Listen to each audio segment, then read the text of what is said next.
हमारे वक्त की धड़कन, हमारा चिंतन, हमारी भावनाएं, हमारे विचार, कभी कोमल बातचीत तो कभी इंटरेक्शन तेज तर्रार। तय करें मिलकर what is wrong, what is right. ITV पर अशोक व्यास के साथ insight tonight.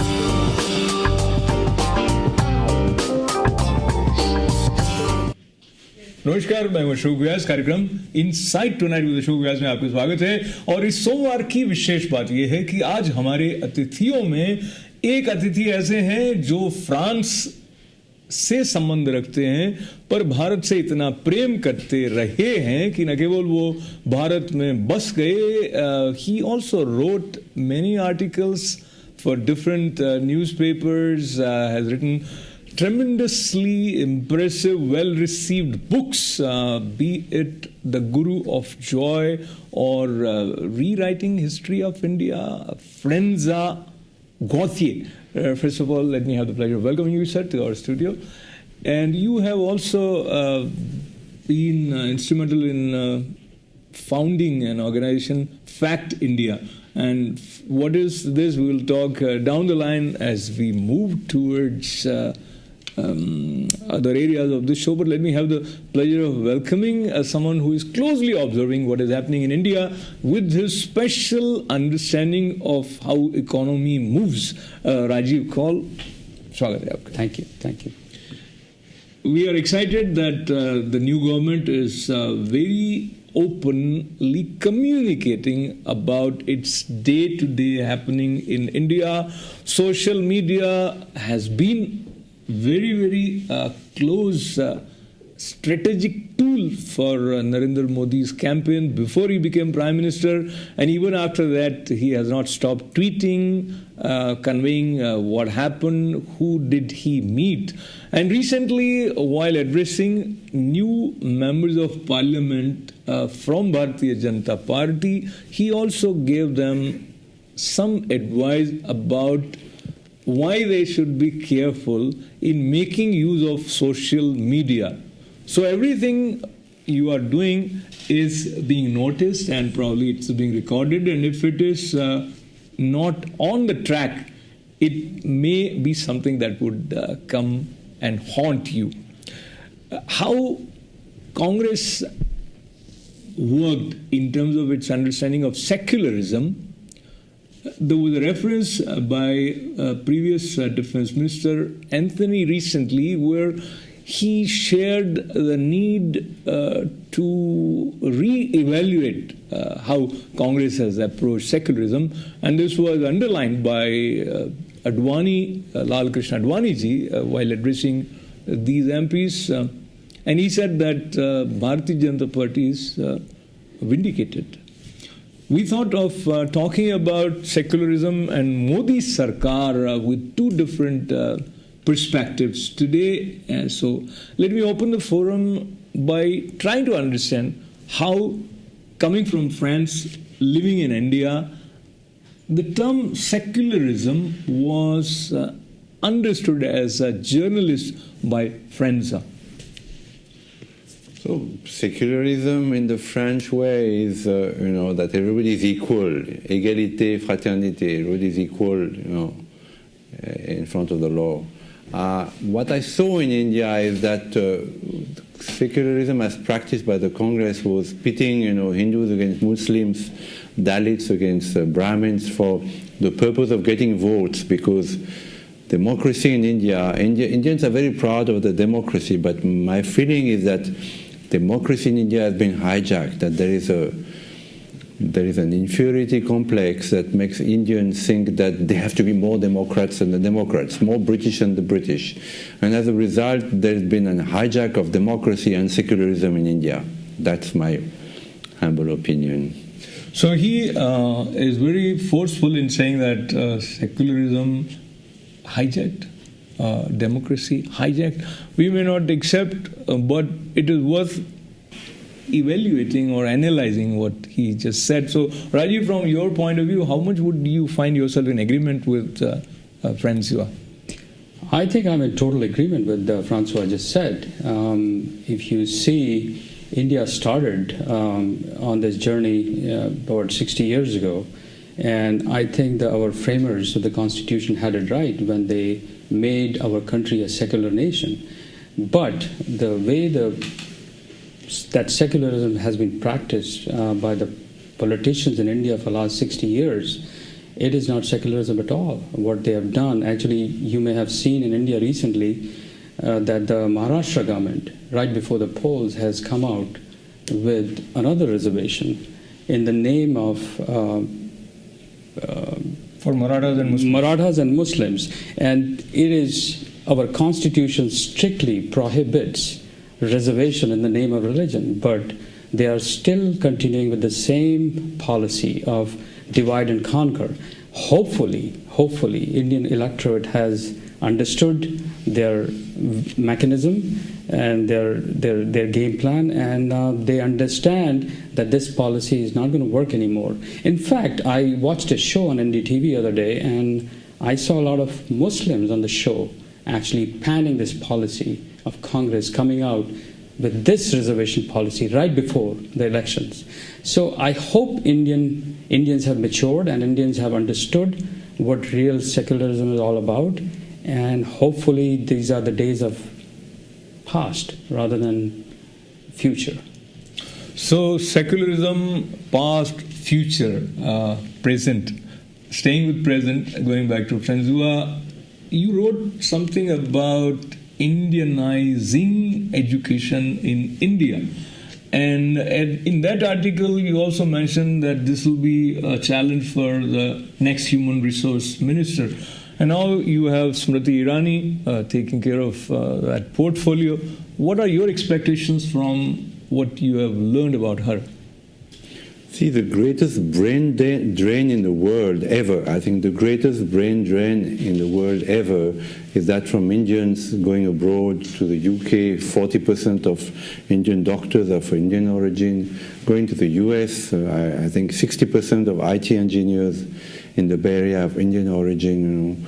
And the talent that India has spread all over the world because Indians have no roots in their country. Because education teaches them to be more British, more Western oriented. Doesn't teach them about Kalidasa or about their great warriors like Chhatrapati Shivaji Maharaj or their great philosophers. Indian philosophy, Buddhist philosophy were much in advance of their times. Vedic mathematics were precursors in their times. So as a result, you produce children, youth, college people were just good for export. They're just Western clones. The Indians are I would say Hindus. They're the best clones in the world. They copy something and they copy the Western mold and they become so good, even better than the Western. But there is no Indianness. It's a huge loss to India. It's a loss to America also. When you see all these Hindus in America, the way they become more American than the Americans, they don't bring that Indianness to India. These qualities, of respect for the family, of tradition, of spirituality, they don't bring it to America. What's the point? When you hear these words coming from Francois, who doesn't look like an Indian, talking about Indian spirit, and he is expressing a kind of disappointment that Hindus are not like true Hindus or true Indians, etc. But then let's look at what is the aim with which Indian Hindus or Indians, so to say, or for that matter, anybody growing up anywhere is growing in this age and era. There is a sense of competition, there is technology, you want to be successful. Success means having a lot of money, period. So if you take away your focus from making a mark on the economic pathway of growth, then you end up finding yourself in an isolated space. Is the psychology, undercurrent psychology. So Rajiv, where would you put, is there a kind of tug of war between trying to hold on to your cultural values and actually being a successful entrepreneur or on that front? It's a very hard question for me to answer because on the one hand, while I agree with Francois that our Indian education system, it teaches us more to be Western-oriented, Western philosophy and all that. But at the same time, had we not gone in that direction, I don't know how successful I would have been in the Western world. So, but having lived a life and having seen both sides of the world, now I realize that I have to strike the right balance. You know, I have 2 grown children. I have to teach them whatever religion teaches us, what our values are. So it's a constant battle. You know, it's on a daily basis you struggle. What is right and what is wrong? One day your son wants to do this and you think it's not right. But on the other hand, if your son tells you that, why did you bring me here? You know, you would have brought, it would have been a lot better if I was in India. So it is a constant battle, and we are trying to strike the right balance between our Hindu heritage, Hindu cultural values, to living in the Western world. There are a lot of good things in the Western world too. We have to appreciate and sort of adopt them to our value system. So I take his point that our system in India teaches us to be clones, but having lived in West, I think I have a greater sense and appreciation of my background, my heritage, and my religion. So I would also kind of take this word with a pinch of salt when you hear it coming from Francois that Indian education system is preparing Indians as Western clones. You would like to say, no, that is not true. But what is it that led you to conclude this? Let me ask you more about your observations in India and how education system appears to be responsible for this to you. You know, that old story of Macaulay, you know, that Macaulay was, you know, one of the ministers, you know, British ministers during the colonization of India, thought that, you know, there was no way they could break the spirit of India unless they had a generation of educated Indians in the British way, you know, that would, you know, be British clones and would be reproduced, you know, till forever, so that, you know, England could have a stronghold in India. And I think they were successful because today, and Rajiv is an exception, but it is a good exception, but the majority of Indians I see abroad, especially in the United States, you know, are just a product of education without any idea about their roots, you know. And it is true that the beauty of an Indian would be a woman who would dress in a sari, you know, in the morning and afternoon, and evening change into a Western dress and adopt in both the worlds. The beauty of India would be an India that would take the best from the West, because he's right, there are good things in the West. You know, India needs to learn things from the West, you know, in terms of materialism, in terms, you know, of dedication, in terms of achievements, in terms of, you know, so many good things about ecology. And so India needs to take from that, but while retrieving ancient wisdom, you know, while not, Nehru just threw it to the winds, and he said temples are discarded now. New temples are, you know, the dams and the factories, and look at what Nehru produced, you know, the entire state machinery of huge elephants that lose money when nobody works, you know, and Mr. Modi will have a tough time to get rid of them. So best of India would be to take the best from the West, you know, and while retaining and retrieving our roots. And that means an education that teaches children about the greatness of their culture, makes them proud to be Indians, you know, so that when they go abroad, they carry that pride, you know, while integrating, because, you know, they do integrate very well, Indians abroad. Wherever they go, be them at labor, you know, bonded labor in Mauritius, or as IT engineers in America, they do integrate very well. But while retaining their roots, that's a huge task, and it starts with education. And the rejection of yoga by Nehru, you know, Nehru totally rejected this ancient wisdom of yoga, which has come to the West, of pranayama. So in school, Indian children should be taught how to breathe. Pranayama is such a wonderful science. You know, it's secular. I mean, a Muslim, a Christian, a Hindu breathes the same air. Isn't it so? If you do pranayama, you're breathing an air which is available to everybody. It's perfectly secular. You meditate, observing your breath, you know, it's also very secular. You do hatha yoga for your body. You know, I've seen so many Muslims in India saying, oh, this is Hindu.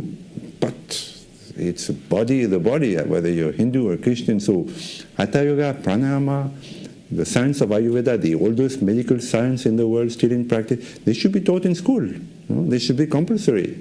But of course there'll be a huge outcry if Mrs. Irani tried to impose, pranayama in school. It will be, said that she's a Hindu fundamentalist. So if you are taught to breathe correctly, will that fall under the category of promoting any religion?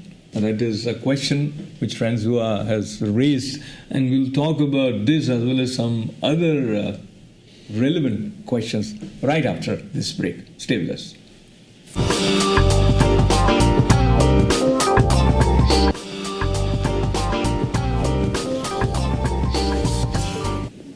Welcome back, you watching inside tonight with Ashok Vyas. और आज के कार्यक्रम में हम बात कर रहे हैं सेकुलरिज्म एंड मोदी सरकार पर मुख्य रूप से हम हमेशा बात करते हैं आपकी बात करते हैं, जीवन की बात करते हैं, हम जीवन को समझ कैसे रहे हैं। And in order for us to continue, I thought it will be relevant for you to know a little bit more about one of my guest who is originally from France, Francois Gauthier.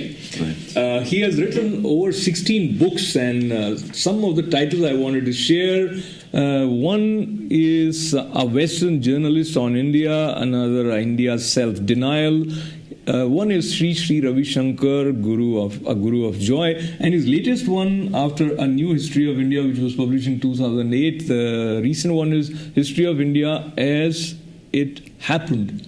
Now, how he gets into that vantage point of time that he can tell the story of India as it happened, we will find from him a little bit about that aspect. But I wanted to go to Rajiv with the same thread of question relating to finding a balance. So we talk about finding a balance between your cultural pursuits and your economic pursuits as an individual as well as Indian society. So do you see there has to be a supportive environment from education or from the way society teaches you to perceive the meaning of success, or it is the individual's question that you work out, juggle and find a balance? You're asking a lot of tough questions today, Ashok. I think success is defined by individuals themselves. What I perceive to be success for me may not be success for Francois or for you. So for me, success at this late stage in my life is to be able to do my job properly, take care of my family properly, and raise my children, or get them to a point where they can take care of their life going forward. Now, how does your religion or cultural roots come into play? We have even harder time because we grew up in India with a different set of values, and we come here, we retain those values, but we come into contact with Western society, which has different set of values. Some of them are exceptionally good, some of them are okay, and some of them are not good. So each individual has to strike the right balance for themselves, what they perceive success to be. Coming back to, I think you're asking from a religious point of view. Right? Religious, social, environment. Yeah. So it is a question of individual, how they see themselves to be in the context. I got you. And I think that is the way many Indians look at this scenario. Whereas I feel Francois is suggesting that the infrastructure around an individual as he's growing should also help him in finding this balance, and education becomes another factor as supportive element for someone to find that balance. And allow me to also add, take your own case. I mean, there was no support explicitly available for you to get so much in-depth into Indian culture. So is it not something unique for individuals, or it is society? No, I was lucky because I was lucky. I just happened to.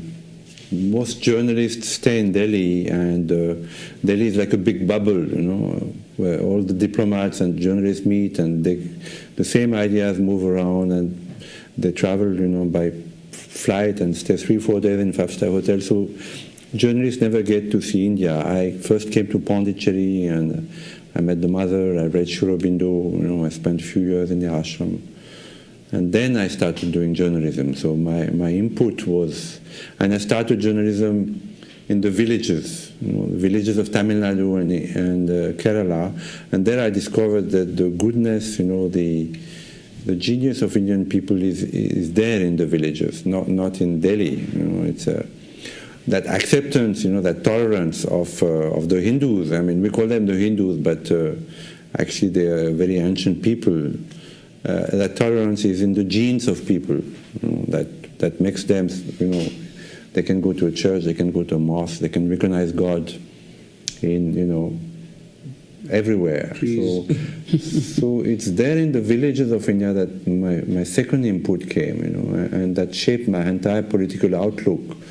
Later, when I became a political journalist, I never forgot this. Simple people, I did something on the Karare Payat. It's an ancient martial art of Kerala. And they were village masters. And these people were so good, so simple, so tolerant, so accepting of me and my ignorance, my white skin, my cameras, that I never forgot this. So the education that you should impart, actually, they get it spontaneously, because they have their roots in the village. India is still a rural place, fortunately. But what you produce, the college students, the cream of India, the top, middle class, upper middle class, even now low middle class, they have to start from scratch. They have to be educated. Rajiv is an exception. And yet, I agree with him. At the same time, his children, they've come to the US. They will never go back to India. They will never go back to India. They're lost for India. So what we need to replicate is what the Chinese did, that pride of being Chinese, what the Americans have, that pride of being American. And the Americans are not ashamed. Mr. Obama swears on the Bible. In India, if Mr. Modi had swore on the Bhagavad Gita, which is the Bible of humanity, because the Bhagavad Gita is universal. Its message is for Christians, Muslims, Hindus. There would have been such an outcry. So that is true secularism. That is true education. So true education to our understanding of education, and I believe many ministers took oath in Sanskrit this time around, so that was going... Yeah, there were some good moves, the Aarti in Benares, the swearing in Sanskrit. I think Mr. Modi did the right things, but these are small, superficial things. Now, if it touches at education, there is going to be an outcry, because not only the Muslims are going to protest, but the Christians, the Marxists, all these entrenched, historians, and all these bureaucrats, and it's fighting a second Mahabharata war. So, Francois, I'll come back to you with your book's reference, which is History as It Happened.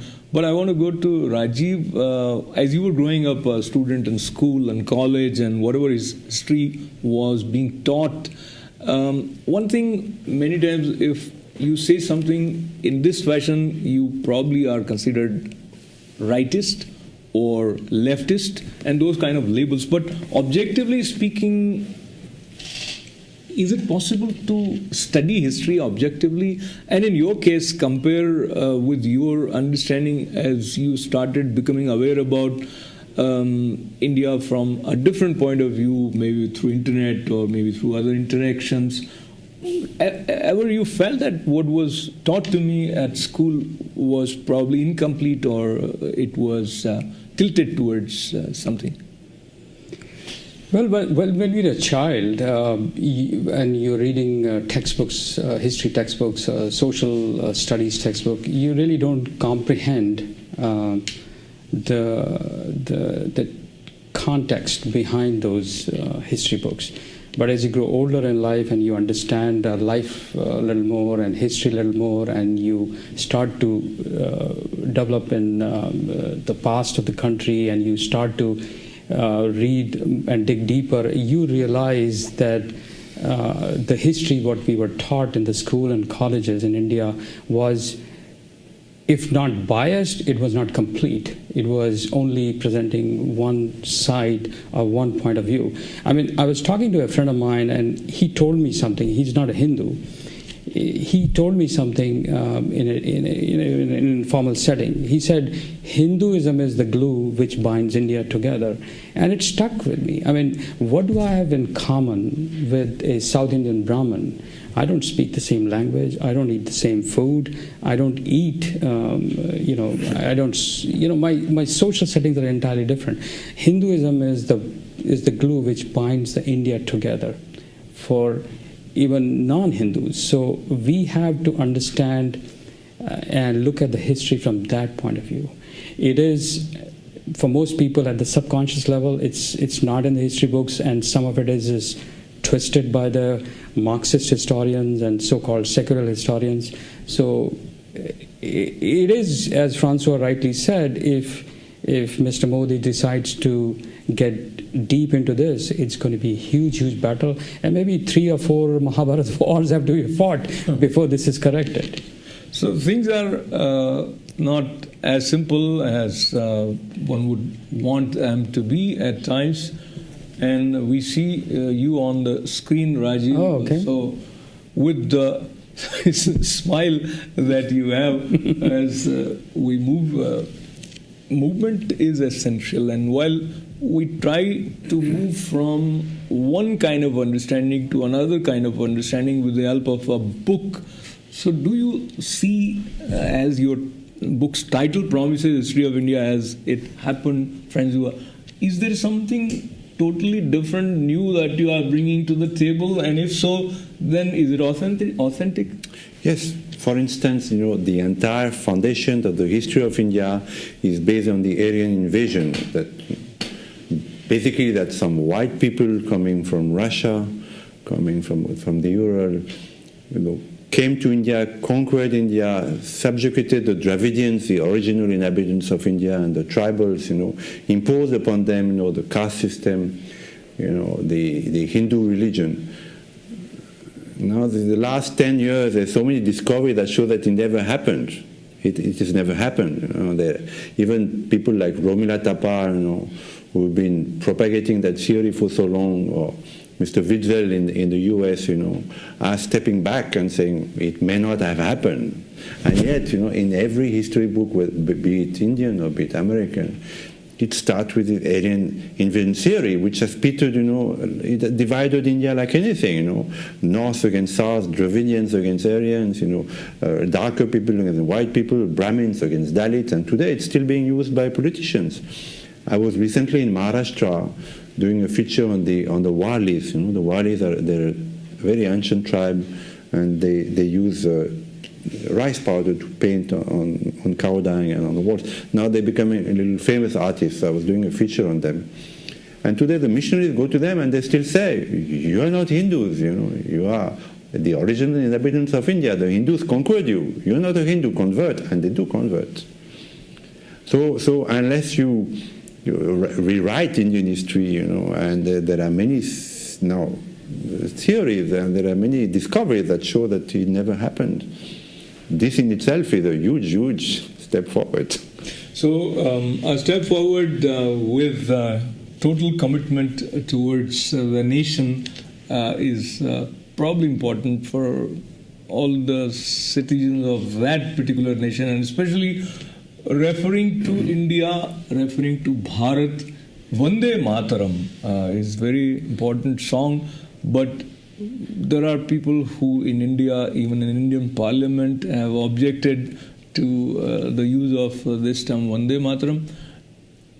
But right now, where we are going is a wonderful melodious rendering of this song by 2,750 singers together, which brought this presentation of the members of Art for Living Foundation to be included in the Guinness Book of World Record.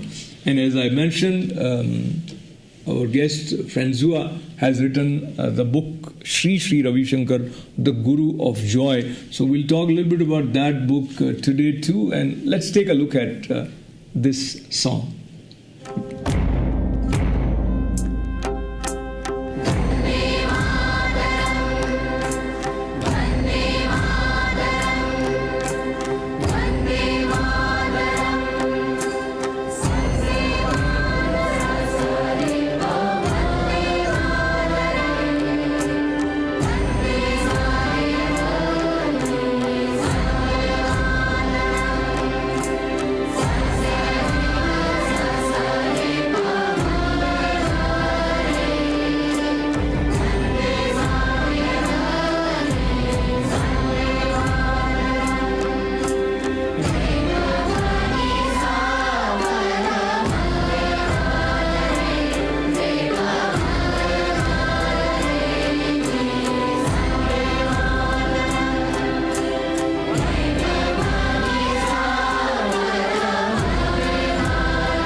Bharat Mata Ki Jai was the concluding chant after such melodious rendering by 2,750 singers in the presence of Sri Ravi Shankar, and the sense of oneness and joy which one feels while listening to it is amazing. Keeping that feeling of oneness with us, we'll take a short break and we'll be one with you right after this break. Stay with us.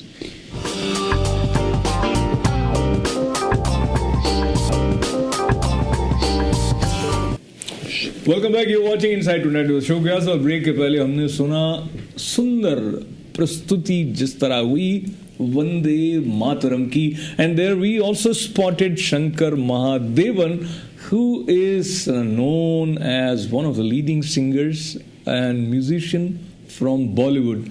If you live in India and whether you are a journalist writing about politics and religion, you cannot stay away from Bollywood. So, Francois, what has been your overlapping of interest, and have you seen some Hindi movies? Yes, of course. My wife is a fan of Hindi movies. My mother-in-law is a fan. I'm not a fan because though there is a certain Indianness in Hindi movies, modern Hindi movies, you know, the dancers and the song, you know, it has unfortunately in the West be perceived as something very Indian, and it's not, because it's very hollow. I mean, the songs it's a song sang by playback singers, not by the actors. You know, the stunts not done by the actors.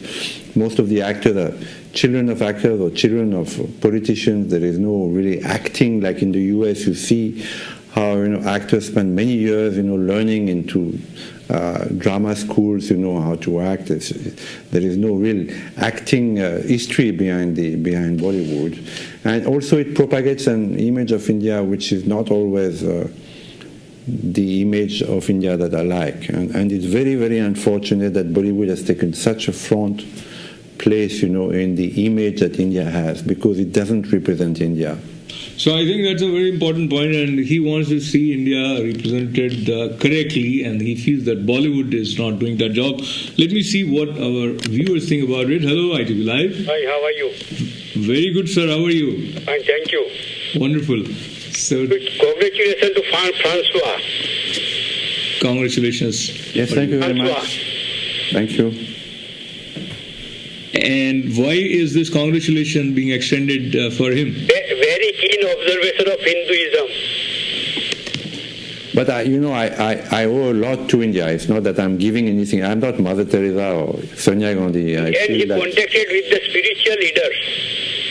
No, I feel India has given me a lot, so I'm trying to give back a little bit. There is no greatness into it. So I appreciate your call, sir. Really encouraging. Thank you. And he told me the correct thing, true thing about Jawaharlal Nehru. Oh, He was rationalist. He was against the Hinduism. He was blind to the past history of India. Jawaharlal Nehru. So that he was blind to the past history of India. You want to comment on that?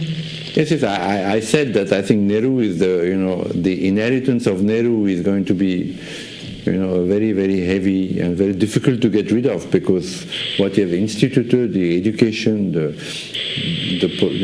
politics, the way the Constitution was copied on the British Constitution, with the president that has no power but the trapping of the kings, governors that have no powers but at the same time can pervert democracy. The way the Lok Sabha, the MPs are elected from Tamil Nadu and come to Delhi and lose contact with their constituency. That is the inheritance of Nehru, and it will take 2-3 generations to get rid of, if at all it can be get rid of.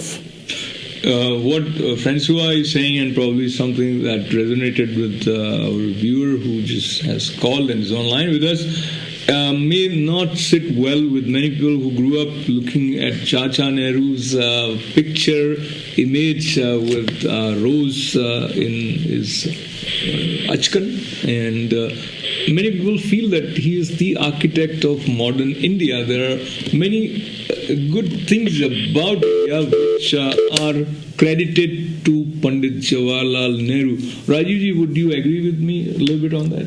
Only in one aspect. I think Nehru's emphasis on technical education in India has contributed to the economic growth, and at least people like IITs and IIMs, these are world-class institutions. However, my bigger problem with Pandit Nehru is on the economic front. The legacy of Nehru's policies, socialist policies, central planning, 5-year plans, having a closer relationship with Russia, that has contributed mightily to the India's stagnant place in the world today. I think if Nehru had the foresight to look ahead and closely aligned himself with the capitalistic model, India would be in a different shape today. So my bigger problem with Pandit Nehru's policy is on the economic front. I think on educational front, I totally agree with Francois. He had this Western outlook, which put greater emphasis on Western education and all that. So that I totally agree. But however, I think creation of IITs and medical institutions has created world-class engineers and doctors which are living among us today. So, but on the economic front, he created a system which is still irreversible, I think. So now I go back to Francois. You are very much traditional in your approach about what India is. Perhaps, I mean, I'm just thinking loudly. Looking at it from your comment about Bollywood, and people look at Bollywood as a way of entertainment, and they not necessarily associate or give that responsibility to Bollywood to bring the correct picture or understanding of India. Though, fortunately or unfortunately, that is actually happening. When you sit in America, many people would learn about India through Bollywood. Still, in its essence, it is for entertainment. So, do you think it'll be kind of putting too much pressure on the entertainment industry to expect this understanding from them? No, I mean, entertainment is fine, but a true cinema needs to reflect the soul of a people, the problems of a people, the state of mind, the state of things of a people. And I think American cinema, however much it is criticized, does entertains. There are many action movies, but also, you see the problems. I mean, Vietnam was reflected. There were so many films about Vietnam, Iraq also.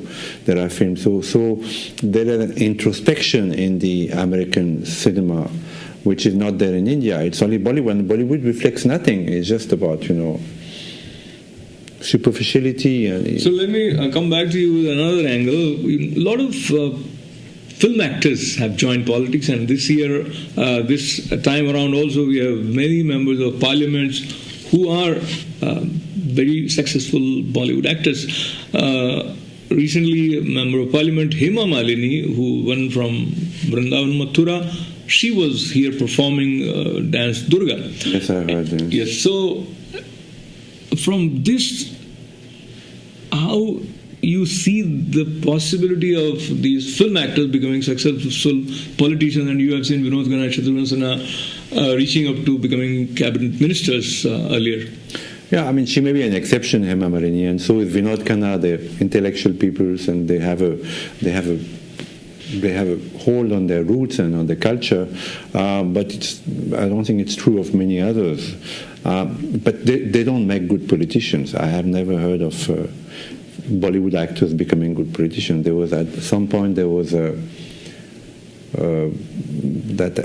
actress with Jaya Prada. No, she's the wife of that scriptwriter, Mr. Shabana Azmi. Shabana Azmi. She was in Rajya Sabha, and I had to write articles because she used to go to France, and give such a negative portrayal of her own country that the French were very ignorant about India. They would just, swallow it all, and one had to write and say, this is not true. Or not all Indian women are, raped and beaten up and poor. These are images which cling to India because Indians themselves, propagate them, and this is extremely, and in the US itself, there are many intellectuals, many professors in universities, keep on, only speaking about Dalits, about women being raped. True, women are being raped in India, but much more in America. There is no country in the world that has so much respect for women. My wife, is the eldest of a family. She was loved and adored, and I travel to Tamil Nadu. I see villages in Tamil Nadu. It is true that there are excesses, but there is no country in the world that worships and gives respect to women. And if you see, Indira Gandhi was Prime Minister, she was the leader of India.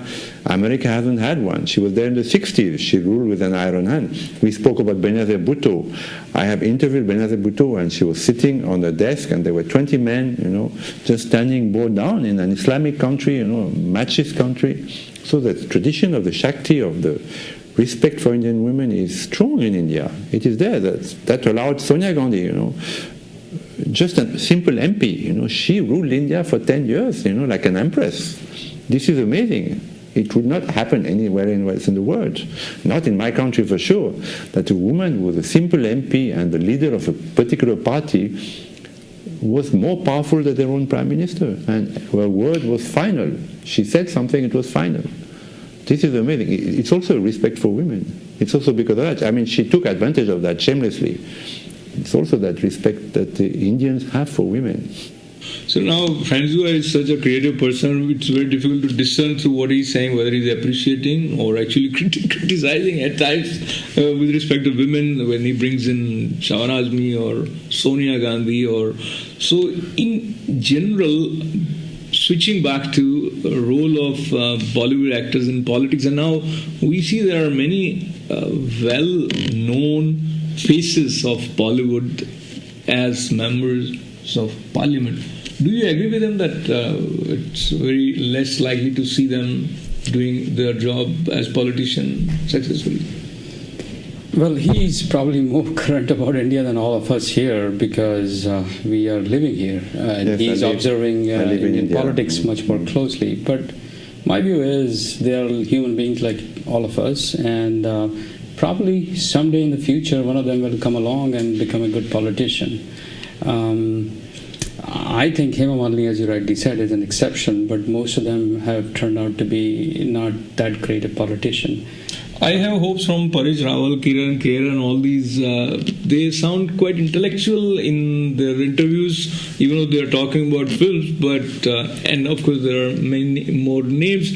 Looking at the time constraints, going back to, we showed the Vande Mataram, and that also has become has been a kind of controversial thing in Indian secular setup.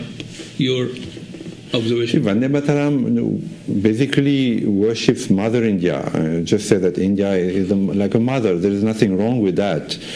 I know that in 1905, Sri Ravi Shankar said, if the Muslims object to Mother India, they will object to everything. And it was prophetic, what Sri Ravi Shankar said. 1905, if the Muslims object to the Vande Mataram, they will object to everything. And it is true that when Murli Manohar Joshi tried to introduce the singing of Vande Mataram in schools, there was such a huge outcry that he had to withdraw that particular order. The thing is, it's in France, we have the Marseillaise, but if you see where there's a football cup now, there's a World Football Cup, and you'll see often the French will sing the Marseillaise, but the French of Arab origins, of Muslim origin, will not sing the Marseillaise because they admit that their religion is against that. They first feel they're Muslims and then French. And it was interesting when we were watching today the German team in the World Cup, to the same thing. The Muslim didn't sing the German anthem. Interesting, I did not know that. So it's true of Vande Mataram. It's a universal problem, that they have to put first, Americans feel Americans first, that is something great in your country, that, they feel first. In India, Muslims feel first Muslims and then Indians. And so there is something that is first, and that first thing is time. So while we talk about India, because India first, but right now, as far as Insight tonight with Ashok Vyas, this show is concerned, time comes first, and time is telling me to thank Rajiv Kaul for joining me today, as well as Francois. Such an honor and pleasure to have you in our studio today. Thanks for being with us. Do join us tomorrow. This is Ashok Vyas. Namaskar.